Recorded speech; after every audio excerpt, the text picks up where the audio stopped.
OTAs are a pretty interesting time of year because it's what do you take from it seriously? What do you not take from it seriously? Certain guys aren't showing up and playing. Does that matter? I don't know. But I do know that there were certain things from the Philadelphia Eagles OTAs that gave me some sense of, oh, that's interesting. The first thing being Andrew Makuba being the starting safety at the start of OTAs. We've seen that the Philadelphia Eagles have previously leaned on a little bit more veteran players to be the starters at this point in time, with Adoree Jackson and Kelee Ringo, for example, splitting reps at the cornerback too. They're not just quite going to hand that job to Kelee Ringo. But the Eagles very clearly drafted Makuba to be the starting safety for this team alongside Reed Blankenship. And to me, this is a major win because, listen, when we look at a guy like Sidney Brown, do I think that he is an excellent energy piece? Absolutely. And do I think he is a fantastic special teams player? No doubt about it.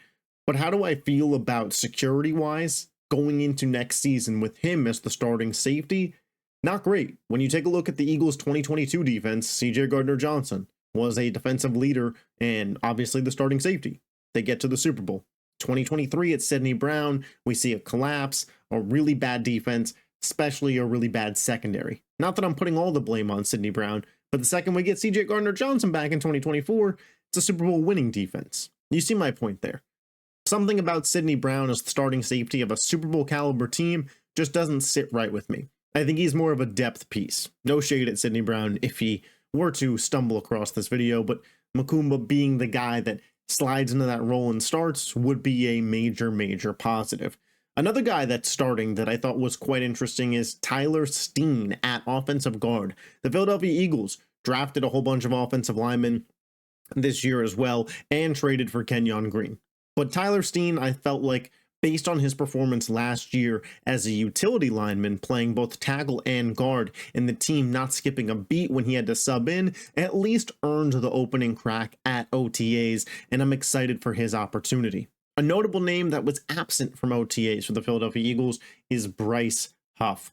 Bryce Huff is a guy that I expect the Philadelphia Eagles to shed his salary before the start of the season. I think it could be a post-June 1st trade. I think there's a lot of moves that could happen there. I think Dallas Goedert will be remaining with the team based on some of his comments, so I don't think it'll be a Bryce Huff and Dallas Goedert package deal. We talked before on the channel about Bryce Huff for Kyle Pitts. I don't see that being the move, but Philly could very well run 2 tight end sets for the majority of this year and then move off of Goddard next year. I wouldn't completely rule it out, but I would lean more towards just a general salary dump of Bryce Huff, very similar potentially to what's happened in the CJ Gardner-Johnson trade, where it's let's get a young piece back that has a year left and see if we can make something of him, but mostly just shed the salary. At the end of the day, Philly has to prioritize paying certain guys, and we all know Bryce Huff is not one of those guys at this point in time. I talked a little bit about Kelee Ringo and Adoree Jackson splitting reps at the cornerback 2 spot, but I think that this is a good move for Philadelphia.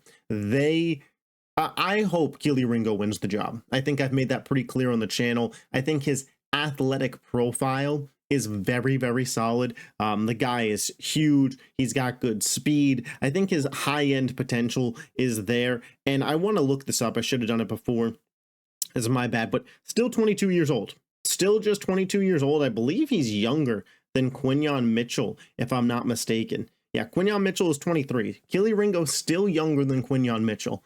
So even though the first 2 seasons we didn't see Ringo quite develop into the player that Quinyon Mitchell is by any means, I still believe in Kelee Ringo. But Adoree Jackson is a nice veteran piece. I think is fine too. Speaking of Quinyon Mitchell, he might be a shadow corner this year.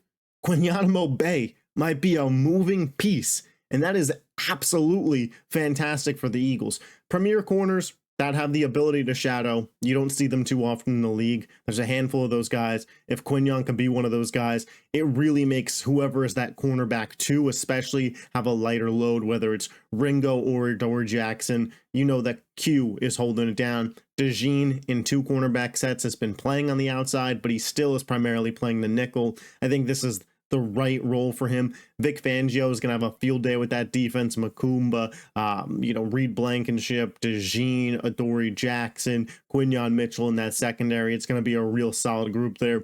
Zach Bond still with the team. Jahad Campbell and Nakobe Dean, both not yet practicing, but we know what the ceiling is for those guys. Moving off of Bryce Huff will be fine. The defensive line, you still have Carter, Davis, Nolan Smith, Ojolari. There's pieces for sure on that defensive line. Offensively, Will Shipley's been getting some targets and some catches, so it seems to me like he might be the RB2, but AJ Dillon looked pretty promising from what I understand. Looks like he still has some of that freak athleticism and size to him, so maybe he's a goal line-esque kind of player. But ultimately, Philly looks like a team that's poised to run it back. The biggest thing that I could say is the attitude of these players has been very, very sensational. They are a team that is hungry, ready to win again, and certainly has the talent. This isn't like, the first time we went and won a Super Bowl with Nick Foles, where it was Nick Foles, a lot of veterans, your Alshon Jeffrey, LeGarrette Blount, and it was, are we going to be able to repeat this? Probably not. Torrey Smith, this is a core that I think can win multiple Super Bowls, can win back-to-back, and could be the dynasty of the 2020s. And again, it's OTAs, it's May, we're talking about football in May. How much do you read into it? Not a ton, but there are certainly some things to take away. Be sure to leave your thoughts in the comment section down below. Whatever you believe I missed from the Eagles OTAs that you want to talk about, we'll talk about it in the comment section down below. If you love the Philadelphia Eagles and you're not yet subscribed to this YouTube channel, make sure you hit that button. I will catch you guys next time. Peace.